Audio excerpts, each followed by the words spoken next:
এই যে ওর বুকে যে টিউমারটা হয়েছিল ওষুধটা দিয়ে গেছিলাম, আর কিরকম একটা গন্ধ ছাড়ছে।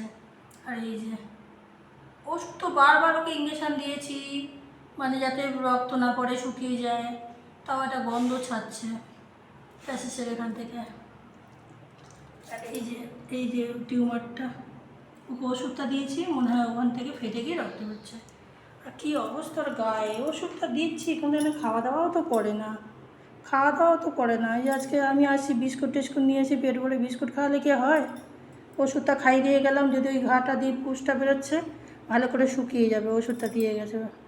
আমি আছি বাবা, আমি আছি, তোদের চিন্তা নেই, আমি আছি। আমি যখন এই পাড়ায় ঢুকেছি, ভগবান যখন আমাকে এই পাড়ায় ঢুকিয়েছে তখন তোদের বাঁচানোর জন্যই। আমি ঠিক পাচ্ছি তো বাবা। আসার সময় একজন খুব দুঃখ হয়েছে, তাকে বলেছে এখানে বসে থাকবে, আমি বিস্কিট টিস্কিট সব নিয়ে আসবো, তাদেরও ওষুধ চলে। ভগবান হয়তো আমাকে কিছু হলেও পরীক্ষা করছে, আমার এই জীবনে হয়তো এই পরীক্ষা। তোদের সুস্থ করলে আমি এত ভালো থাকবো বা আমি বাঁচবো। ঠিক আছে বাবা, কোনো চিন্তা নেই বাবা, আমি আছি, কোনো চিন্তা নেই।